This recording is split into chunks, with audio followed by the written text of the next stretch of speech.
Hello and welcome to FO Talks by Fair Observer, an independent nonprofit media organization that informs and educates global citizens of today and tomorrow.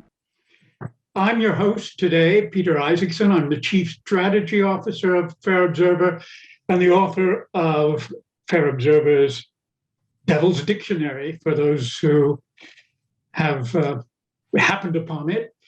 I write it. I've been writing it regularly for a little more than 4 years. It's weekly now. It was daily for a while. I'm an American who grew up in California, worked in politics for a short while, notably on the first political campaign of Governor Jerry Brown, before he was running for governor.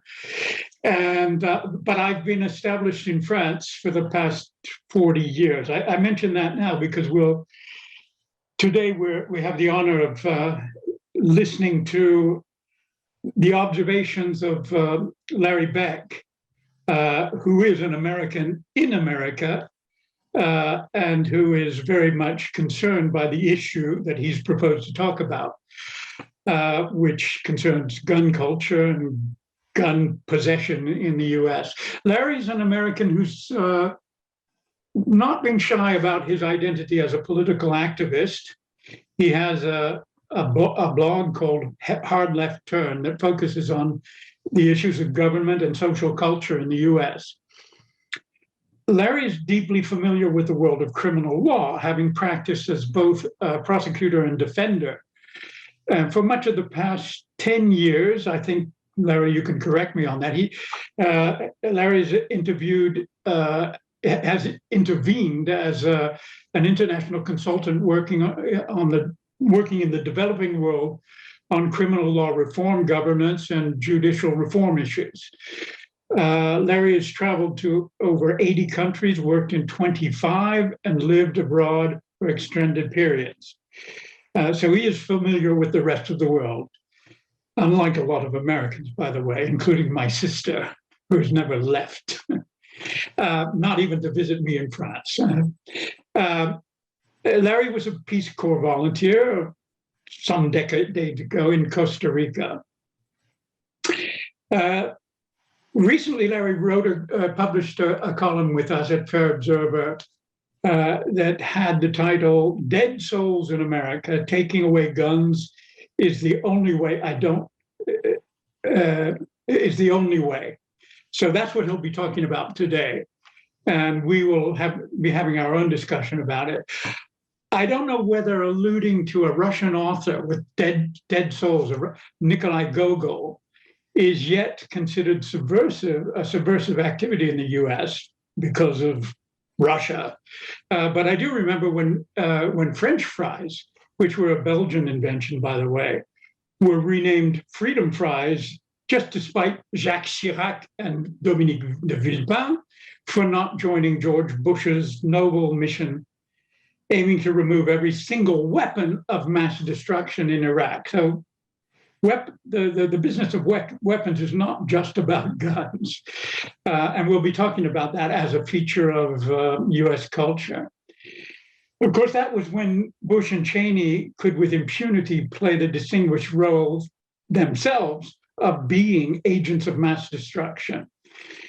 I mention that because I think there's a parallel with US society and its interest in destruction, but that's something we'll be talking about later. Larry and I will be with you for the next hour, in which Larry will begin by explaining why, as the title of his talk says, the US is a violent nation awash with guns, which is another way of really saying that a part of the population of the US, and we're going to try and assess what part of the population that is. Part of it thinks of itself as a collective weapon of mass destruction. So the format will be we'll have Larry starting off with his expose of what he wants to tell us about the gun problem in the States and the gun culture. And then the two of us will get into a discussion about our own slightly different perspectives on that. And then we will go on to field any questions or comments that you want to leave as listeners. And we'll bring you into the conversation as those issues come up, and we'll try to handle the concerns that you at home may have about anything we said or anything that pertains to the issue under discussion. So I'll give the floor to Larry now, and we'll get started with his thoughts about the issue, and then move on to an open discussion, which you're all invited to play a part in, using the functions of Zoom, which allow you to participate in a discussion or to ask questions in the Q&A button you'll see at the bottom of your screen. So, Larry, I give you the floor. You're going to tell us what we need to know. Well, let me start by saying good morning or good day, or whatever part of the world you're in. The only mistake Peter made in my background is that I've been retired for a while. Before that, I was an international consultant, and before that, and much of my consulting work around the world dealt with law reform, criminal law reform, judicial reform, and these types of issues. And before that, I was actively engaged in a wide range of activities having to do with the criminal justice system in America and internationally. Today, what I'd like to do is start by positing something and then tell you a little bit more about my own experience and move into a discussion of the kind of what I call gun culture in America and its impact on our quality of life in this country. I would posit that our problem is that in this country, as we sit here today, there is a cultural acceptance of carnage, of gun carnage over community. It's a central talking point of mine. And that what we have beyond explanation, as we'll get to, is a tolerance of gun violence in our midst in a way that we don't tolerate other pestilence in our midst, other diseases in our midst. We confront it, we do something about it. And I would also say that when we get to the end of this, my point is going to be that the problem is too profound to be resolved by small incremental steps. But before I get there, let me give you one other piece of background about me, which may explain a little bit about my zeal for this particular topic. I don't own or possess any firearms.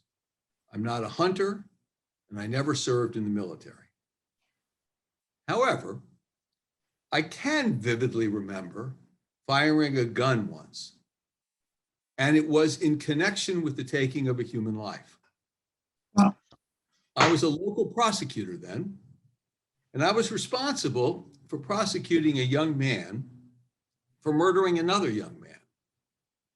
I can't remember what this dispute was about, but I can remember the gun. It was a sawed-off shotgun where the barrel had been reduced in size. It was illegal to own them. The defense was that the dead guy has caused his own death by grabbing the shortened barrel of the gun, causing the gun to fire. That's how close these two guys were to each other. I was preparing to present this case to a jury, criminal jury.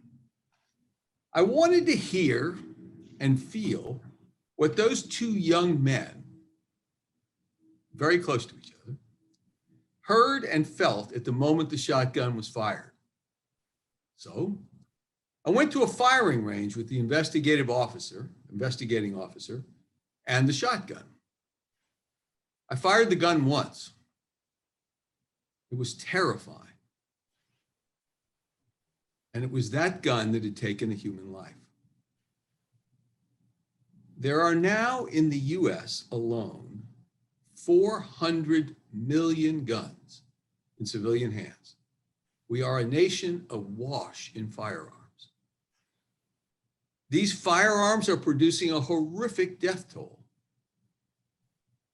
an increasing death toll as they are increasingly turned on people. Think about this for a moment. Focus on this for a moment. Shootings in the United States are the leading cause of death for children and teens in America. Think about that. The leading cause of death for children and teens in America. 45,000 people died last year, more or less, in America as a result of firearms. Over half of those are suicides. Think about that for a minute. Step back from that one. Why suicides? Well, if you get hit with a bullet in the right place, you're gonna die. There's no ifs, ands, or buts. That's what makes the whole problem that we are discussing so terrifying. This isn't about chance. It's about if it happens, you will die. So next, what else can we say about those 45,000 people? Those 45,000 people now, that number, has now exceeded, for context, the number of people killed in America in fatal car crashes. We'll get to that a little later. And this doesn't even touch the notion of collateral damage. This doesn't even touch the people who are touched by each and every one of these deaths. If you paid any attention to news coverage in recent months in America, you understand collateral damage. You understand collateral damage. You understand the impact that gun violence has on those who are touched by it, not just touched by the bullets. So how and why are we in this fix? First, there is almost no meaningful regulatory framework preventing ready access to guns in America. Second, meaningful regulation, even if we could get the political will to pull it together, is impeded by what I call the 50-state solution. We have 50 states in the United States. They're interconnected by an interstate highway system. There's no borders, no nothing. You can fly, you can walk, you can bicycle, you can drive across the United States, crossing state lines without being impeded in any way. In some places in the world where there are states and provinces, that is not true. In the United States, it is true. So every state has its own solution. In Virginia, they thought they were doing us all a big favor by reducing the number of guns that you could buy in Virginia to one a month. Think about that. They were reducing the number of guns you could buy to one a month. In Washington, D.C., which borders Virginia, very hard to buy guns legally. The 50-state solution is a problem, and there is a gun culture in America that permeates every nook and cranny of the country. And I used this term before, and I'm going to use it again. We have a cultural acceptance of carnage over community. Some years ago, I thought about going to a National Rifle Association convention, but I couldn't get in because 70,000 people had already signed up. And there wasn't a whole hotel room to be found. So I had to kind of watch it virtually through media coverage, through propaganda from the National Rifle Association. And what we saw was a whole weekend of wallowing in gun culture and all the other right-wing trappings that go with it.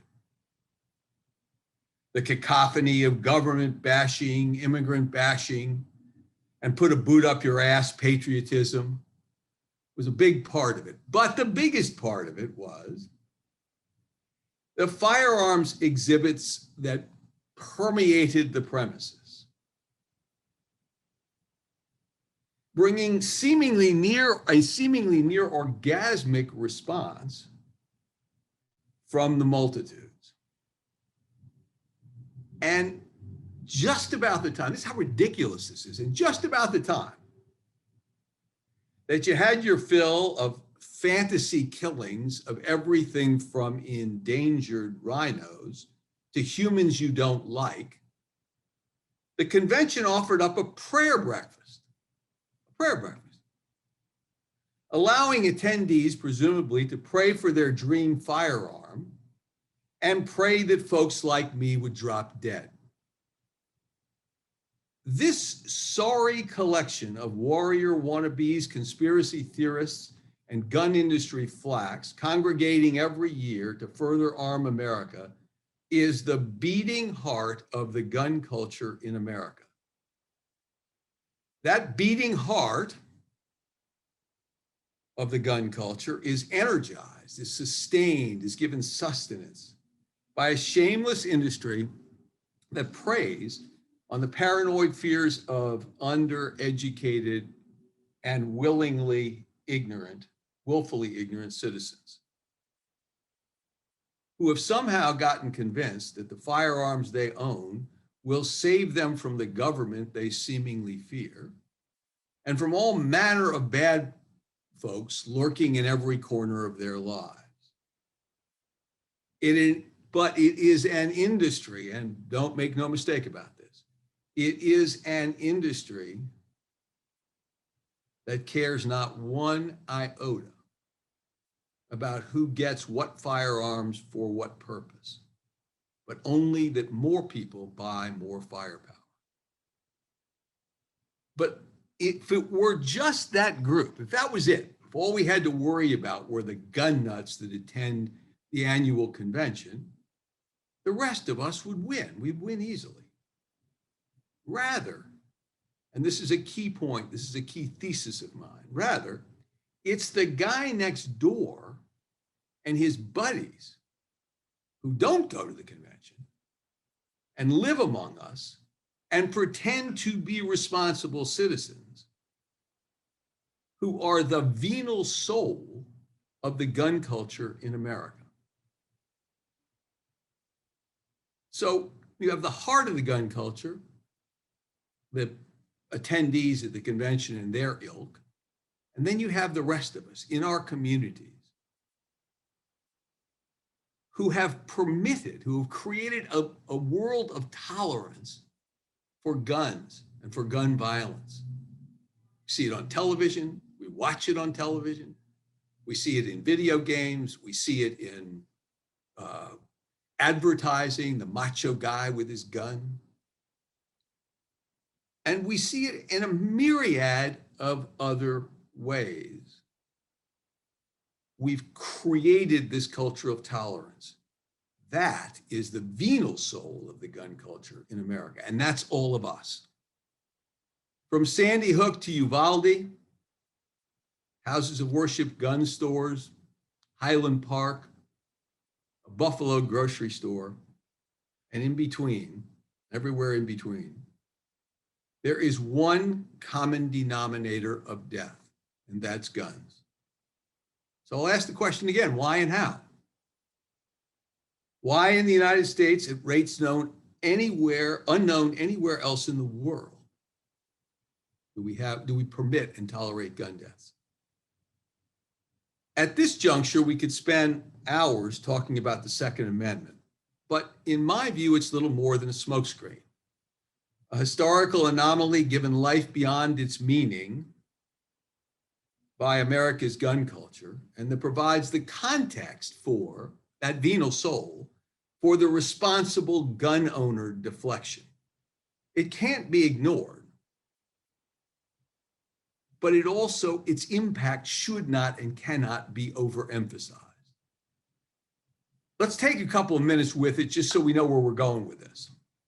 What does the Second Amendment to the Constitution actually say? It says a well-regulated militia,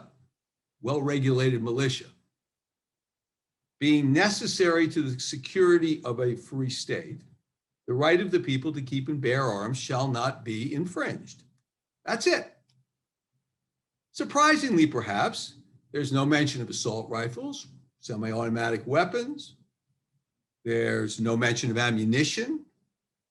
And the only mention of regulation of any kind suggests robust regulation to ensure the nation's security. Short, it is, and extremely imprecise. The Second Amendment also doesn't say a word about individual gun ownership or who among the people shall enjoy that right.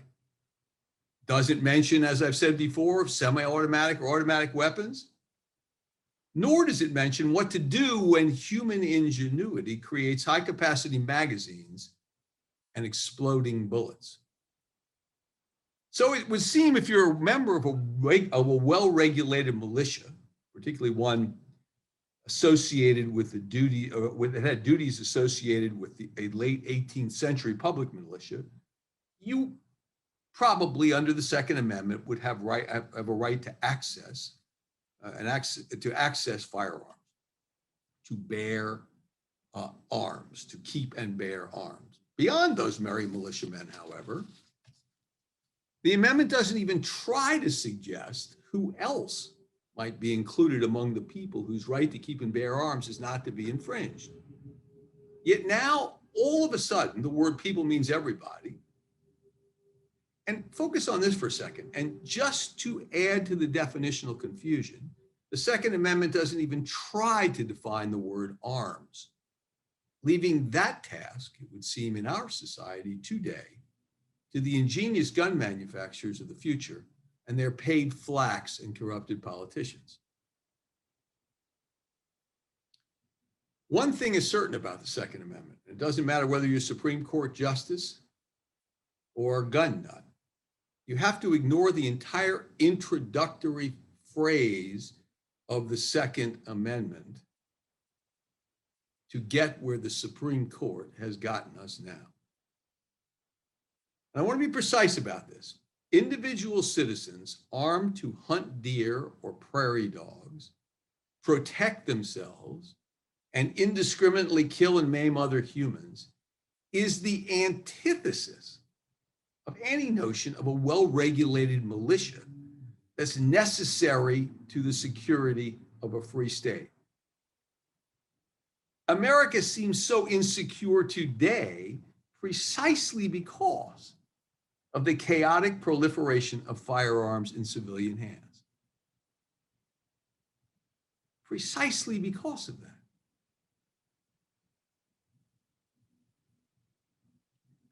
The Supreme Court recently helped us out, moved the ball along, by striking down a law requiring applicants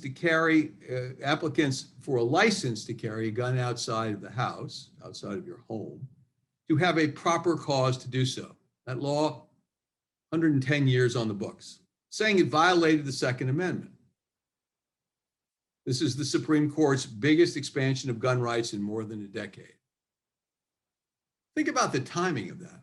They laid that one on us after Uvalde and before Highland Park. After weeks of highly publicized gun violence in our streets, and before weeks of highly publicized gun violence in our streets.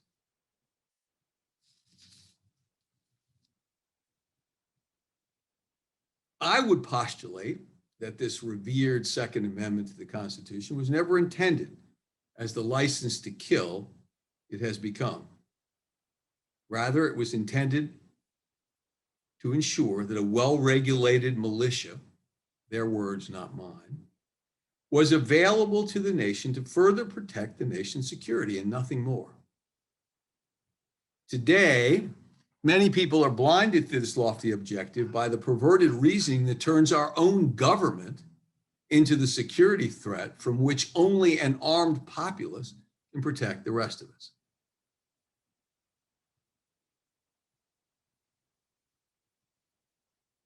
Focus on that for a minute because it's critical. That's what the Second Amendment says. It doesn't say anything more than that. So, while the Second Amendment and its interpretation is an impediment to cultural change, it is not an obstacle that cannot be overcome if there is the public will to do so. Amid all this talk of freedom, there's little talk of rights and responsibilities. There appears to be little concern for the rights of the rest of us who would like to stay alive, enjoy liberty, and pursue happiness without fear of the gun madness in our midst.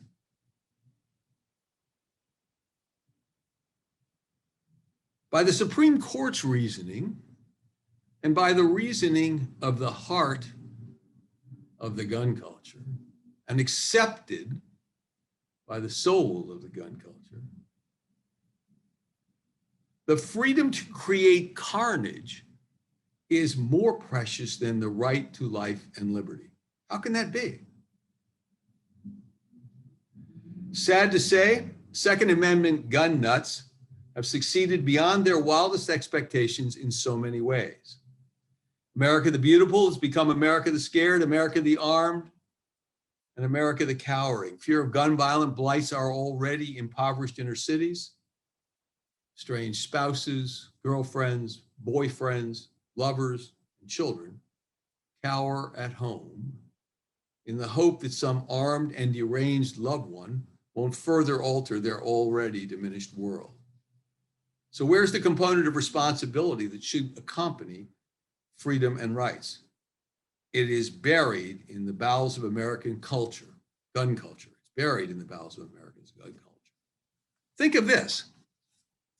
In a somewhat cruel and ironic twist, it seems that those sworn to uphold the law and to keep public fear at bay are themselves so afraid of the armed camps they patrol that they can no longer appreciate the frequent disproportionality of their response. What we should all see is that Black young men and cops have something really important in common. They both are dying in the hail of bullets that is America today. They should make loud and common cause to end this outrage, but they don't. The cops are silent. And the silence of tens of thousands of them across the nation says it all. They are the voices silenced by America's gun culture. I'm going to wrap this up by saying there can be no more euphemisms for what this nation needs to achieve. We must strive for meaningful gun control. Gun safety and common sense gun laws as a goal are the equivalent of the civil union fix that weakened the same-sex marriage movement for years. Gun control is the least that those of us seeking to realize our First Amendment rights must surge forward and insist upon.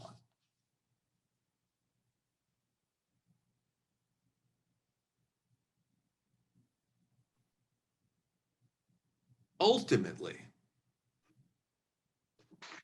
what differentiates the US from other countries in the world is its blind tolerance of gun violence in its midst. Ultimately, it is a continued citizen apathy that really sets this nation apart.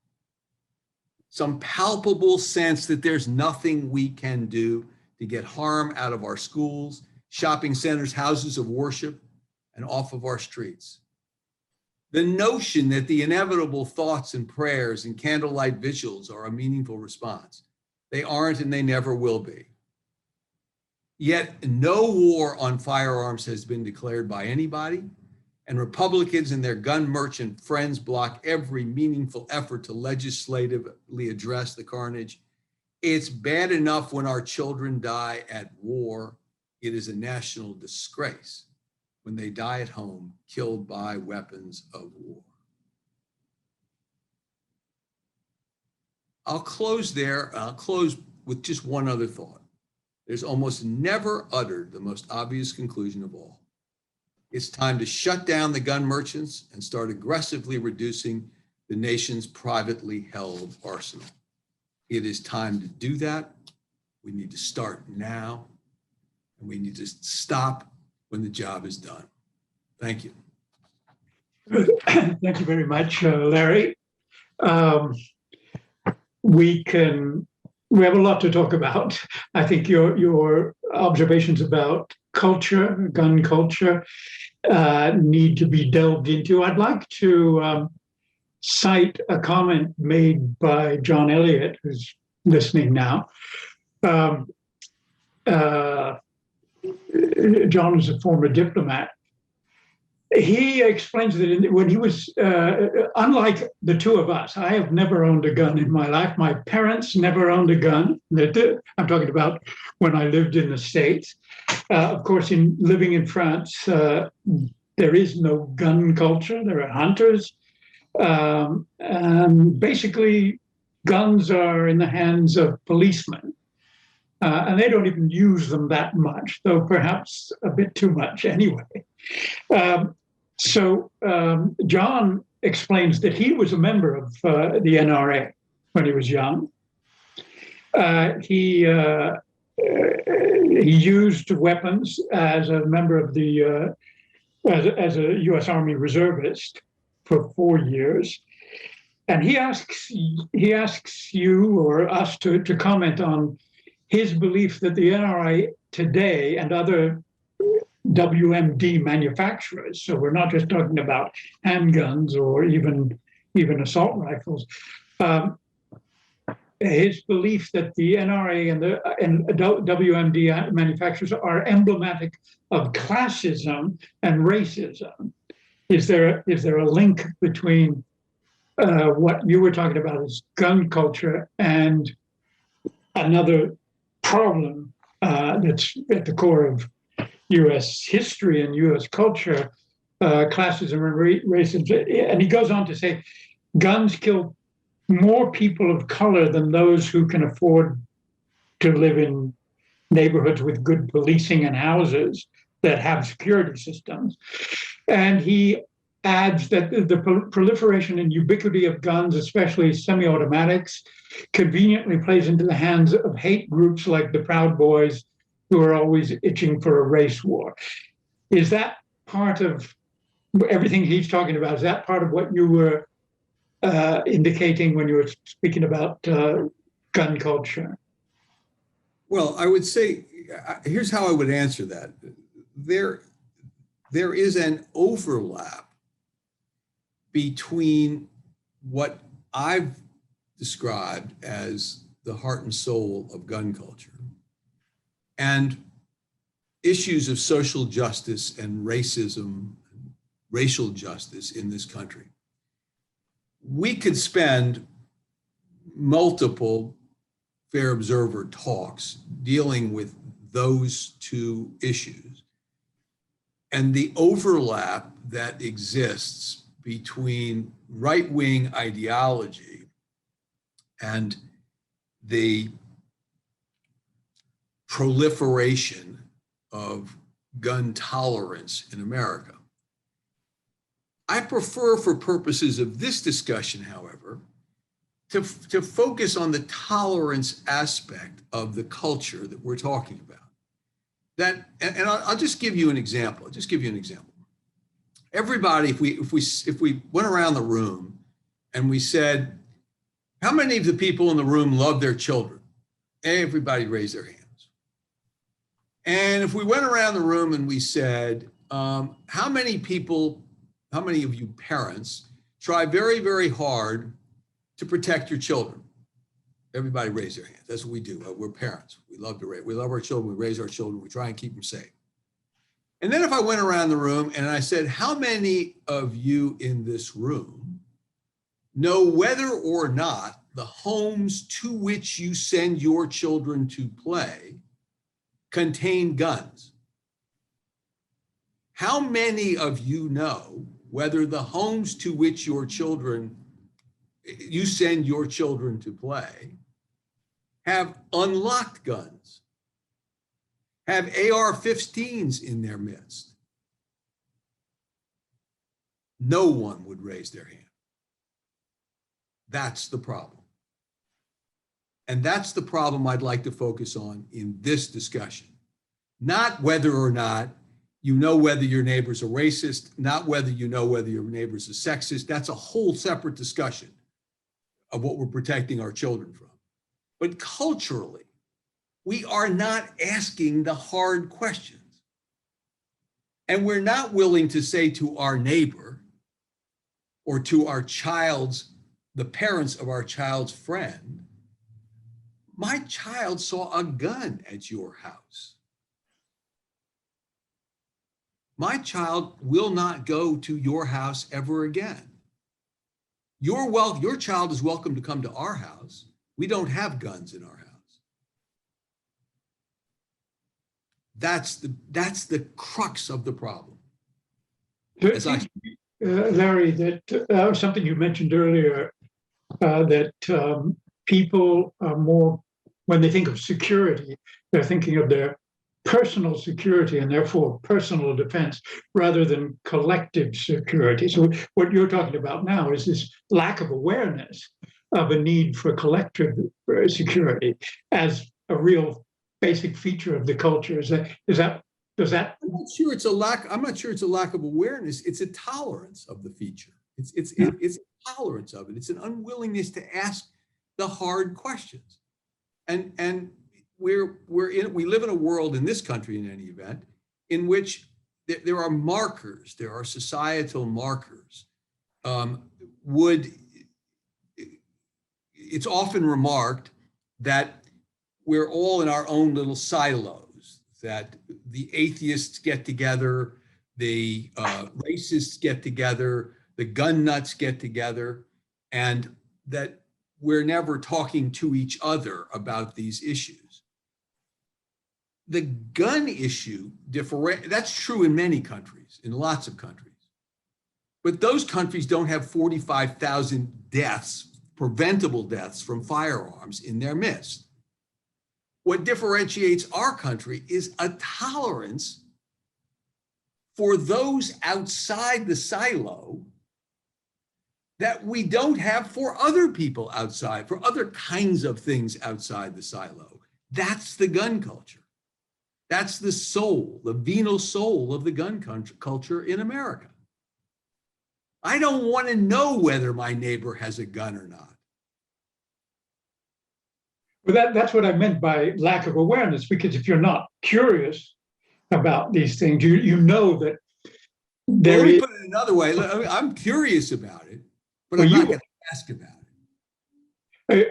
We're talking about the average American. A little bit like how many people run around the countryside asking their neighbors whether they have gonorrhea? They suspected a few might, but they don't run around the countryside asking them whether they do. And guns are almost like gonorrhea. Everybody knows they're there, but nobody wants to talk about them. We talk about all sorts of other things. We go to church. We talk about all the people who show up at our church.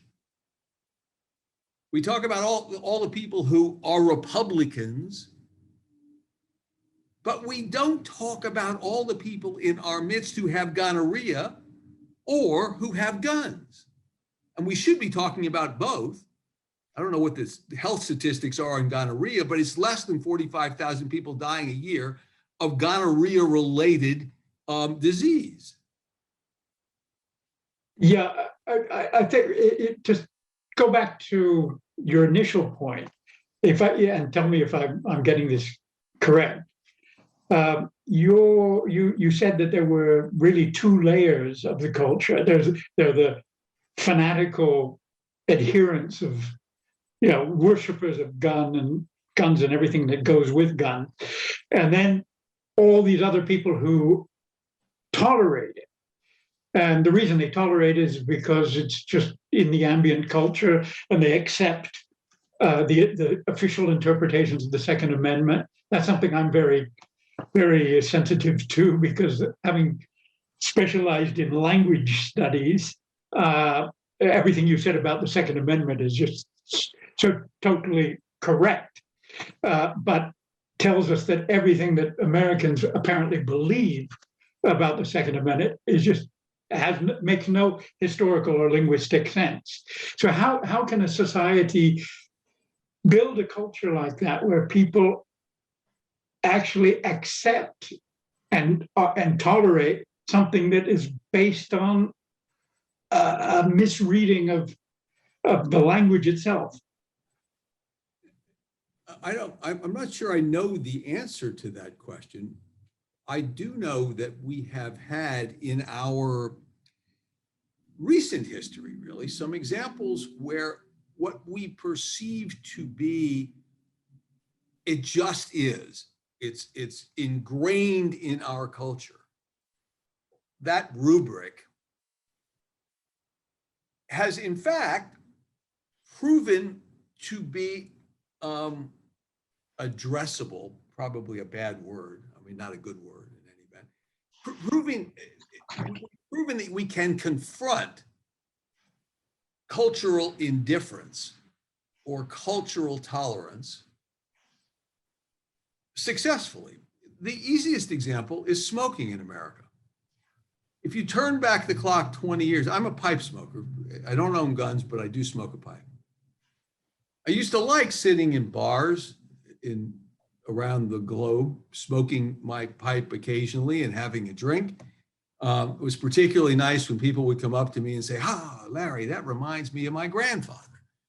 Well, it stopped reminding them of their grandfather and somehow we stopped reminding them of their grandfather and started reminding them of the health detritus my smoke was leaving in its wake. Somehow, and I do not know how, but we should study it more. In very short order, the tolerance of smoking indoors was altered dramatically, and in the face of almost every commentator saying it will never happen.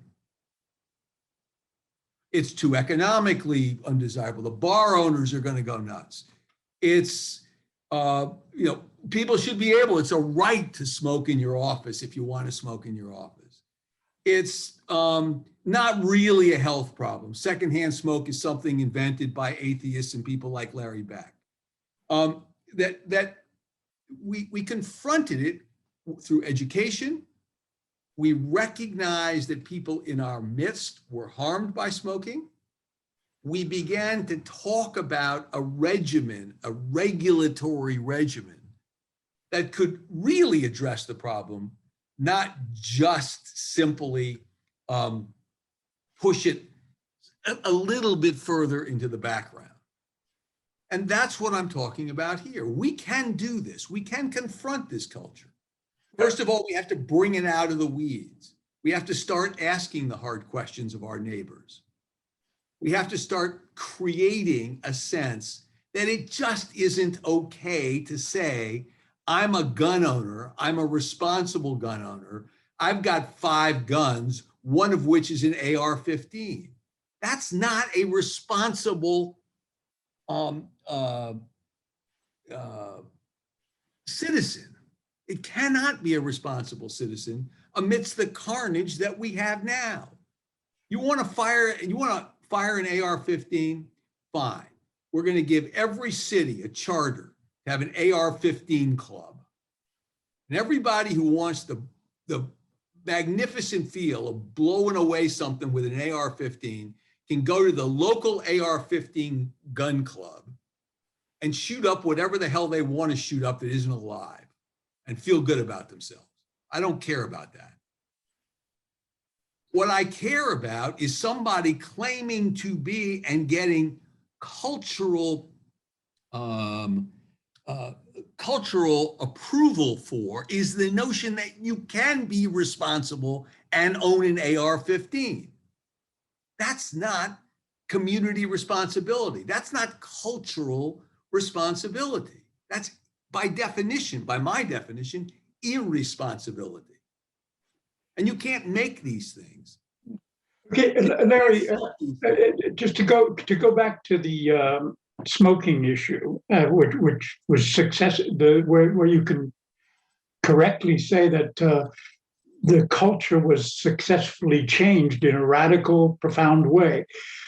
I don't mean to interrupt, Peter, but within a generation. I mean, yeah, exactly. But my question about that is, I wasn't in the U.S. when all this was happening, but something similar has happened here. But the media played a very positive role in that. Would you agree? I mean, you've got the lobbyists who are militating against any kind of cultural change because it hurts their bottom line. But the media, it seemed to me, did its job, but they're not doing their job on guns. Would you agree? I think one of the problems, one of the big generational changes, we said we did it in a generation. One of the big changes is, of course, that the media doesn't mean what the media meant. The corporate media. 20 years ago. And I believe the media, for the most part, if what we're talking about is the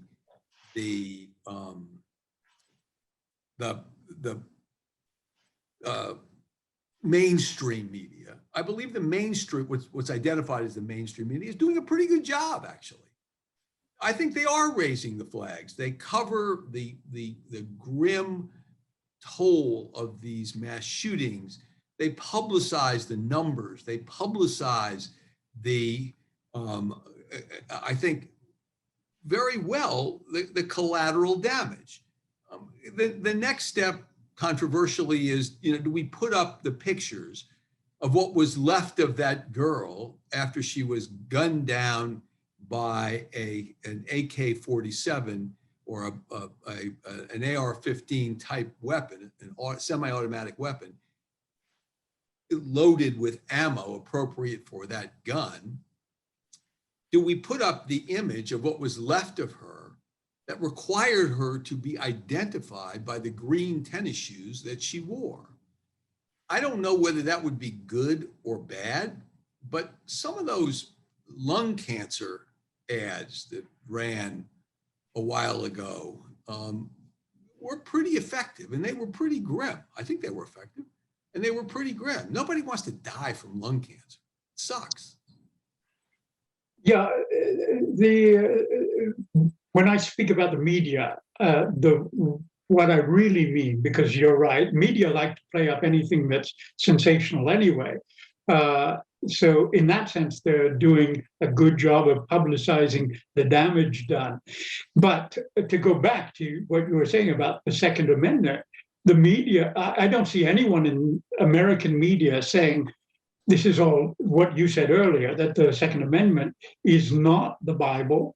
And even if it were the Bible, what it says doesn't correspond to what people believe. So they allow, the media tolerate this belief that there is some fundamental right that people have to own guns. And it's so fundamental that you don't have to think about all the damage that might be done because of it. I agree with you in part.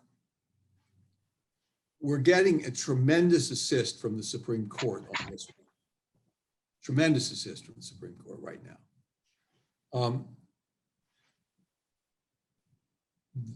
The Roe versus Wade decision, the overturning of Roe versus Wade, and the removal of a right that had been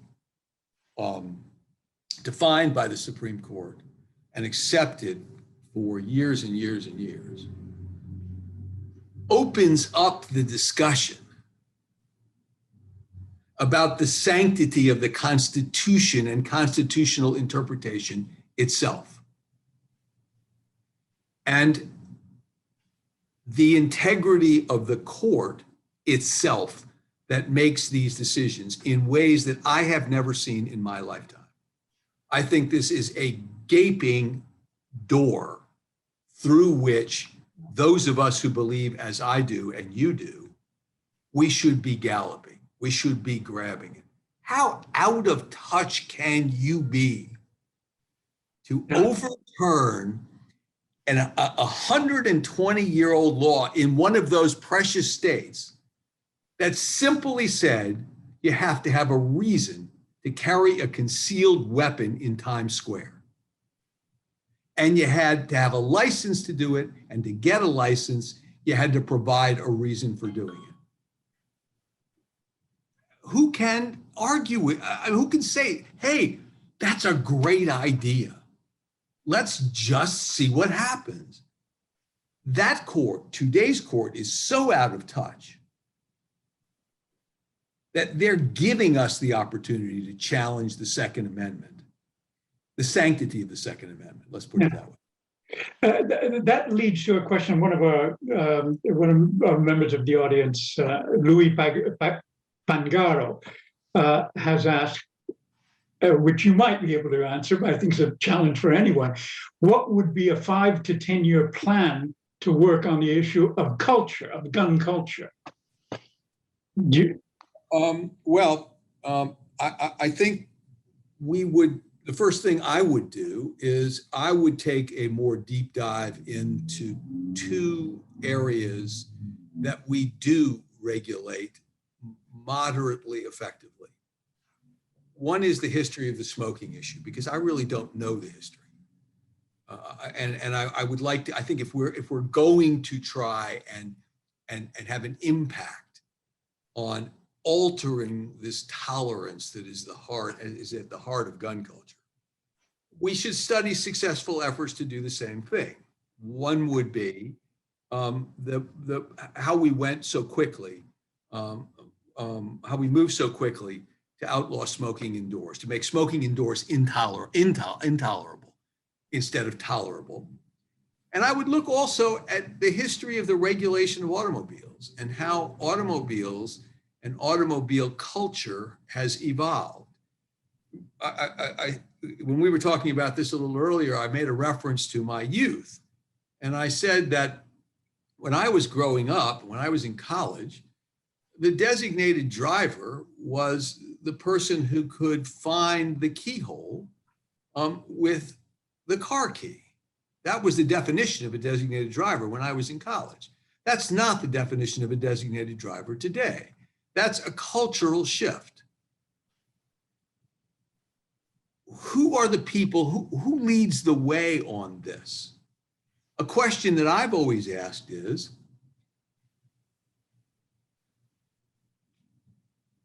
as body bags come home from overseas adventures, why do the mothers so readily accept that flag from their child's coffin without ever asking why, at least asking why publicly, and organizing themselves to ask why? Well, that's the kind of question that Lou, who I know, is asking. And I think we have to look at places where people have asked why. And who are they, and what was their impact? How did we move the culture? And then build a plan to do so. And really push that plan. And I think it can be done. I think the effort, and this is where I will get pushback from even some of my progressive friends, I believe the plan will never take shape if we accept the notion of incremental, small step incremental change. I believe that's absolutely the wrong approach, because then for a period of time we say, oh, well, let's wait and see whether red flag laws work. Let's wait and see whether raising the age from 18 to 21, raising the waiting period for this, that, and the next thing. Whether those incremental changes work, we convince ourselves we don't have to change the culture. It's already changed. We're moving in the right direction. In my view, there is no right direction that does not accept the notion that we must stop the production, sale, distribution of weaponry among our citizenry, and we must figure out how to turn the culture around to diminish the quantity of guns in private hands, not simply slow their increase. But is it really just a question of quantity, or is it a question of attitude? Because when you're talking about changing a culture, and one of the members of the audience asks you, Larry, do you have suggestions on how this could be done practically, hands-on? If it's not just a question of passing laws, but getting people to behave in a different way. I think at two levels. One is to some extent passing laws eventually, but real laws. I mean, other countries have done it. New Zealand did it. Australia's done it. Britain, to a certain extent, has done it. Other countries have done it, and we can do it with no less of a gun culture. I might point out, in many of those, in a lot of countries that have done it. Some countries have never permitted the gun culture to flourish in the first place, but other countries have done it. And the other thing is that and I'm going to go back again to the parent who sends their kid willy-nilly off to any house down the road without having any idea whether there's a gun in that house or not. And I'm going to use that as an example of how we would begin to change the culture. We begin to say to Bill down the street, Bill, I love you. I love you dearly, Bill. And Lord knows you and I are no stranger to the grape. But it really bothers me that you've got guns in your house. It really bothers me that you've got guns and booze in your house. It really bothers me that one of those guns is an AR-15. And frankly, I'm just not comfortable sending little Jennifer down to your house anymore. It's just, I'm uncomfortable with this. And then Bill has to say, you're right or you're wrong.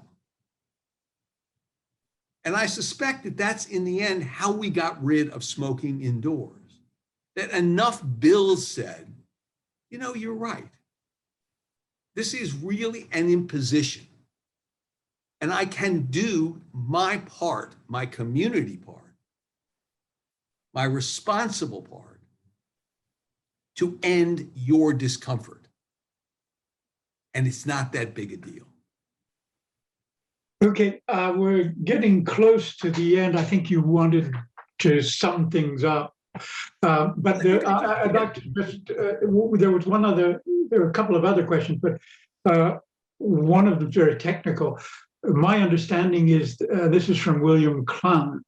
My understanding is that so-called short barrel semi-automatics, such as an Uzi, remain illegal, but he complains that he gets marketing promos for those weapons on social media. How is that possible? Well, it's possible because this is America. I mean, that's all I can say. This is a culture that that allows these kinds of, it tolerates, again, back to this tolerance issue, that tolerates this kind of messaging. I mean, I don't know what to say other than that. It's outrageous. Yeah. As for short barrels and long barrels, I'm not sure, other than sawed-off shotguns, which are illegal in most places in any event.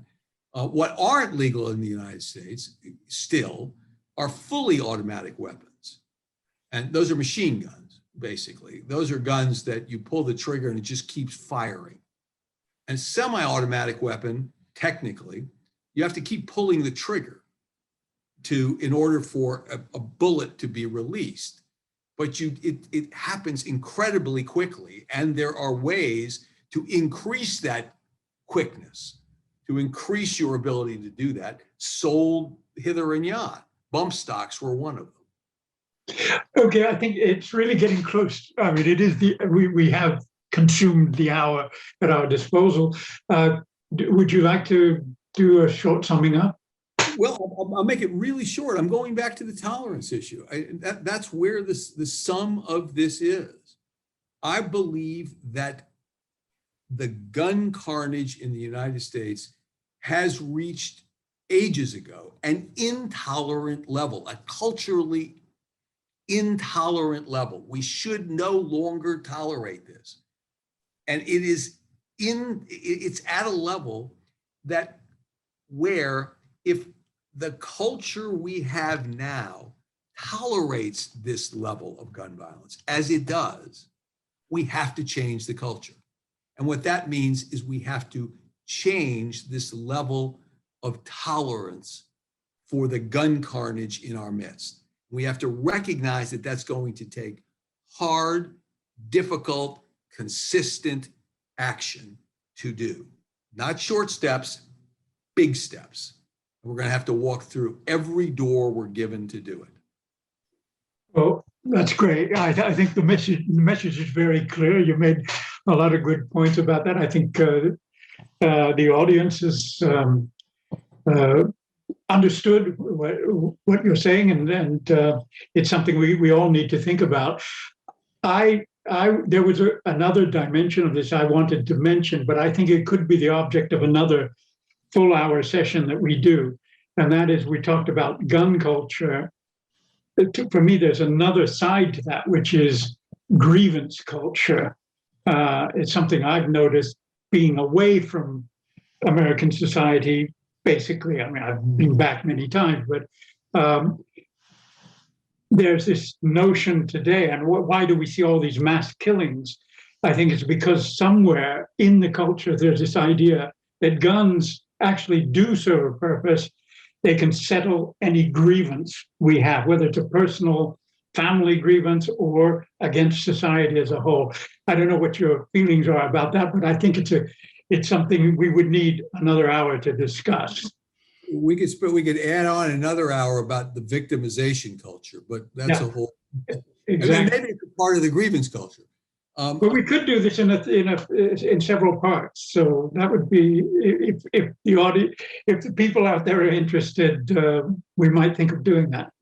Well, and since each of us write, one way to start that discussion might be for you and I to either collaborate on something, which we've never done, or simply pen our own, agree on a topic and pen our own pieces, publish those as a means of generating discussion about a panoply of topics that surround the notion of guns and gun violence. I'm sure members of our audience would like to be involved in that as well. And I mention that because a Fair Observer is undergoing we're in a certain transitional period where we're trying to renew a number of things and move in new directions. And one of them, and right at the heart of everything, is what we call the crucible of collaboration, where we want to get people involved. I mean, already the basic principle of Fair Observer is that anyone who has something serious and interesting to say is invited to be a contributor, to be an author. But we want to extend it further and get people involved. So that kind of collaboration between two authors is part of the culture we're trying to foment. But we're interested in having other people's input and participation. The last thing that I would note that you hadn't mentioned yet is that I believe this discussion has been recorded and will be available to people through the Fair Observer platform at the very least. And I would encourage people to take the time to go back and take a look at it and then share that link with both their friends and enemies, for want of a better term, on this particular topic, to share that link and get their own feedback. And then maybe we even figure out a slightly different format to revisit this topic based upon some outreach through the Fair Observer platform around the availability of this particular discussion that's been recorded. Absolutely, that's exactly what we want to do. So we want to open things up so that people can participate in an ongoing discussion, because what you've done is opened up an avenue of reflection, which is really important. I think just the fact that you framed it as a problem of cultural tolerance is something that's pretty new, and it really invites everyone to have not just an opinion about it, but to have serious thoughts about what that means, and then how the solutions that we're trying to evoke could actually take place. So thank you very much, Larry. I think we'll have to stop there.